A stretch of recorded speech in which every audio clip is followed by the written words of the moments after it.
Everyone welcome to IFS. तो dear aspirant, मैं फिर हाजिर हूँ 8:30 AM पर। याद रखिएगा, हम 100 डेज चैलेंज का आज थर्ड डे है, यानी कि तीसरा दिन। और इसमें आज फिर हम डिस्कस करेंगे सेल बायोलॉजी, क्योंकि हमने वादा किया है कि इस वीक पूरे आपका सेल बायोलॉजी कंप्लीट डेली हम उसके क्वेश्चंस को डिस्कस करेंगे।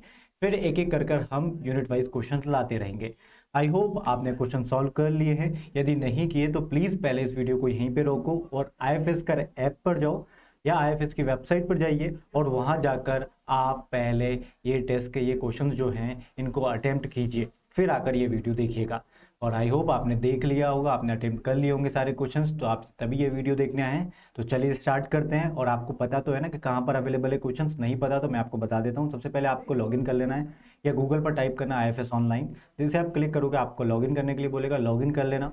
लॉगिन करने के बाद अपर लेफ्ट कॉर्नर पर आपको पीएचडी एंट्रेंस एग्जाम लिख के आया होगा, वहां पर क्लिक करना है और वहां से ठीक है, एग्जाम नेम बहुत सारे आगे होंगे। आपने आईटी जैम बायोटेक्नोलॉजी को सेलेक्ट करना है। बायोटेक्नोलॉजी के बाद आपको एक लर्न फ्री का सेक्शन अपर लेफ्ट कॉर्नर पर सेकंड नंबर पर दिखेगा, लर्न फ्री। लर्न फ्री पर क्लिक करोगे, ऑनलाइन टेस्ट पे जाइएगा। ऑनलाइन टेस्ट में स्कॉलरशिप टेस्ट और आपको ये क्वेश्चंस मिल जाएंगे। तो ठीक है, तो हम ये 100 डेज चैलेंज, आपको पता है इसका मोटो क्या है ना। आपके एग्जाम आईआईटी जैम कैट बी स्वेट पीजी तीनों को ये टारगेट करेंगे। ये सारे क्वेश्चन तो बहुत ज़्यादा बेनिफिशियरी होने वाले हैं आपके लिए। और यदि आपने 100 डेज चैलेंज लिया है तो डेफिनेटली कहीं नहीं गए आपके 50। ठीक है, 50 क्वेश्चंस कहीं नहीं गए। ठीक है, 60 में से 50 क्वेश्चन या 45 क्वेश्चन तो कंफर्म बनेंगे आपसे। बट प्रॉमिस करना होगा अपने आप से कि आपने टेस्ट चैलेंज लिया है या नहीं, 100 डेज चैलेंज। ठीक है, तो चलिए स्टार्ट करते हैं। क्वेश्चन नंबर 1 से, what is the primary function of rough endoplasmic reticulum. It means RER का फंक्शन क्या होता है, तो ये हम डिस्कस कर लेते हैं। जैसे कि लिपिड, यहाँ पर protein synthesis the correct option. I hope आपने भी यही लगाया होगा। बट लिपिड सिंथेसिस आपको पता है ये एसीआर का है, स्मूथ एंडोप्लाज्मिक रेटिकुलम का, ना कि आरईआर का है। प्रोटीन सिंथेसिस आरईआर का है। एटीपी प्रोडक्शन माइटोकॉन्ड्रिया का है, तभी हम इसको power house of the cell बोलते हैं। Right, power house of the cell बोलते हैं। और इंट्रा सेलुलर डाइजेशन, ये काम लाइजोसोम का है, क्योंकि पूरे सेल के अंदर डाइजेशन कहाँ हो रहा है, लाइजोसोम के अंदर। ठीक है, आई होप यदि आपका सही नहीं हुआ तो अच्छी बात है। अब नेक्स्ट टाइम से कभी इस टाइप का क्वेश्चन गलत नहीं करोगे। चाहे वो आप नेक्स्ट टाइम पूछेगा कि लिपिड सिंथेसिस कौन करता है या फिर स्मूथ एंडोप्लाज्मिक रेटिकुलम का फंक्शन बताइए, तो लिपिड सिंथेसिस, क्योंकि यहाँ पर एक क्वेश्चन से आपको 4 फायदे हो रहे हैं। चलिए नेक्स्ट। नेक्स्ट क्वेश्चन आता है, विच of the following process is responsible for the production of gamete. Gamete production के लिए अब पता है आपको गैमेट का प्रोडक्शन क्यों करना पड़ता है। क्यों? क्योंकि हमें पता है कि सेक्सुअल मोड ऑफ रिप्रोडक्शन में गैमेट का यूज होता है। Asexual mode of reproduction there is no need to form any kind of a gamete. ठीक है, गैमेट का प्रोडक्शन मेल गैमेट और फीमेल गैमेट, ये किसमें किया जाता है, सेक्सुअल रिप्रोडक्शन में। जब इन दोनों गैमेट का फ्यूजन होता है तो ठीक है, जाइगोट का फॉर्मेशन होता है। राइट, तो अब मेल गैमेट और फीमेल गैमेट इन दोनों का फ्यूजन होगा तो क्या बनेगा, एक जाइगोट बनेगा। राइट, अब इसके लिए आपको पूछा क्या गया है कि मेल गैमेट या फीमेल गैमेट, यहां पर ऐसा कोई मेंशन नहीं किया, बट गैमेट का फॉर्मेशन, इन गैमेट का फॉर्मेशन हुआ कैसे है। तो क्या माइटोसिस से हुआ है?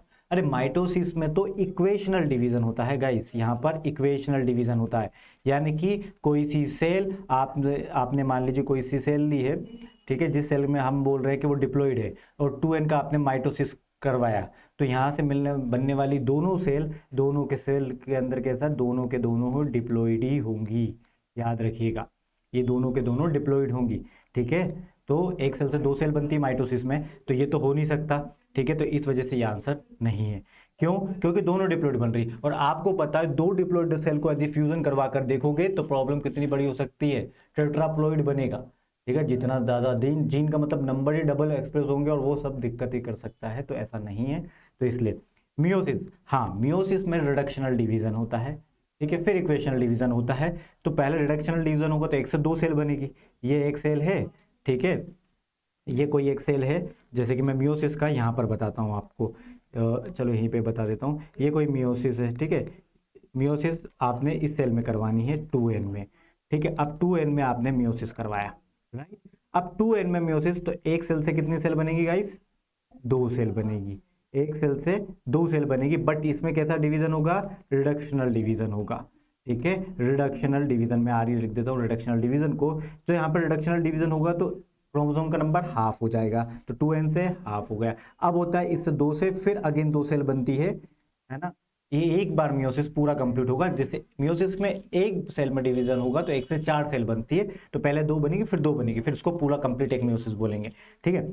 फिर इससे अगेन 2 सेल बनेगी और इसमें इक्वेशनल डिवीजन रहेगा, तो ये भी एन होगी, ये भी एन होगी, और ये भी एन होगी, और ये भी एन होगी, ठीक है।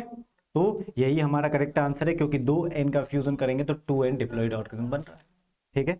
तो इसलिए बाइनरी फिशन में क्या होता है, यहाँ पर एक सेल टूटकर 2 में टूट जाती है, फिर 2 वापस, फिर नेक्स्ट उसमें 2 में टूटेगी, तो ऐसे इसको बोलते हैं बाइनरी फिशन। बर्डिंग मतलब एक बर्ड निकली, फिर वो एक नया ऑर्गेनिज्म बना रही है, तो उसको बोलते हैं हम बर्डिंग, ठीक है। तो चलिए, तो ये दोनों भी नहीं हो रहे और अपना आंसर भी आ गया मियोसिस। बाकी के 3 प्रोसेस आपने समझ लिया, माइटोसिस क्या होता है, बर्डिंग क्या होता है, बाइनरी फिशन क्या होता है। Next question, which of the following is the major component of the cell membrane, इनमें से सेल मेम्ब्रेन का मेजर कंपोनेंट कौन सा है, ठीक है।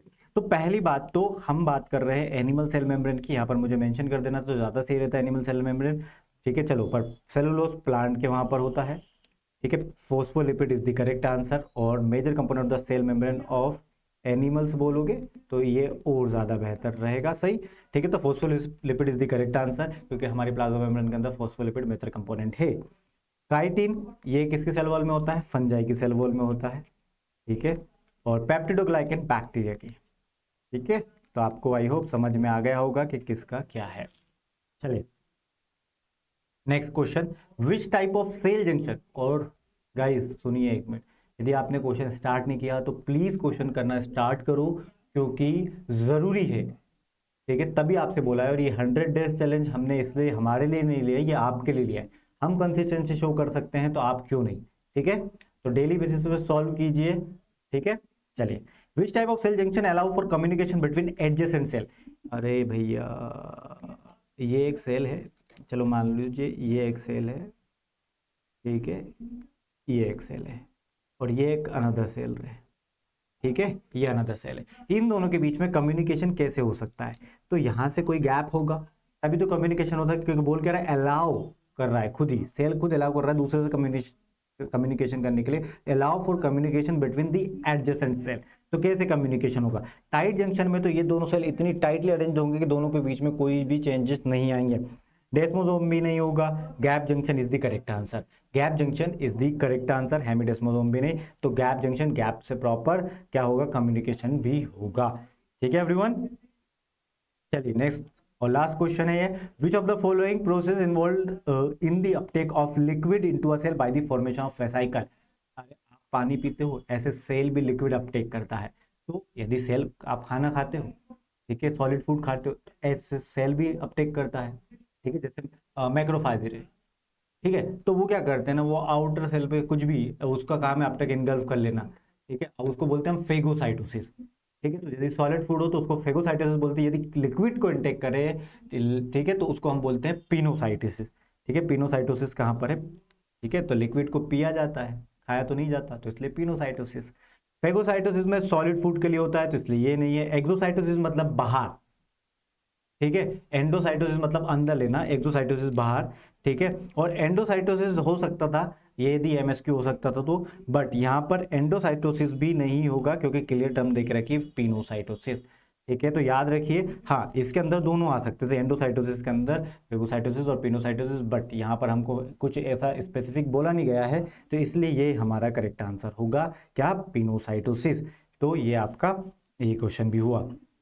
गाइस मैंने आपको जैसे कि बताया है, सबसे पहले लॉगिन कर लेना है, फिर अपर राइट कॉर्नर से यहाँ कुछ भी लिखा हो सकता है, जैसे कि आप किस पेज पर लैंड करे हो उस पर डिपेंड करता है। यहाँ से आपको एग्जाम नेम सेलेक्ट करना है, यहाँ जाके एग्जाम नेम आएगा IT jam, IT jam biotechnology select करोगे तो इस तरीके से ओपन होगा। फिर लर्न फ्री का सेक्शन, लर्न फ्री का सेक्शन, लर्न फ्री के सेक्शन में ऑनलाइन टेस्ट, और ऑनलाइन टेस्ट में आपको स्कॉलरशिप टेस्ट मिलेगा, और स्कॉलरशिप टेस्ट में डे 1 का ऐसा देख रहेगा, ऐसे डे 2 का, डे 3 का, डे 4 का, ऐसे आता रहेगा, ठीक है, ऑन डेली बेसिस।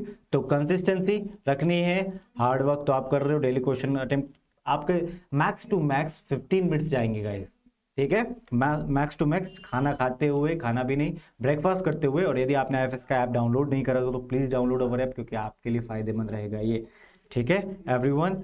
तो थैंक यू सो मच, और ध्यान रखिए आईएफएस की वेबसाइट पर बहुत कुछ है, इसके अलावा भी ज़रा एक बार जाकर एक्सप्लोर करो। और यदि आपने इस यूट्यूब चैनल को सब्सक्राइब नहीं करा हो तो प्लीज़ सब्सक्राइब यूट्यूब चैनल और बेल आइकन को प्रेस करना ना भूले, ताकि टाइम टू टाइम वीडियो आते रहते हैं एग्जाम रिलेटेड, गैट बी, आई जैम, स्वेट, पीजी, टिफर, सबके अपडेट देता रहता हूँ मैं इसी चैनल पर।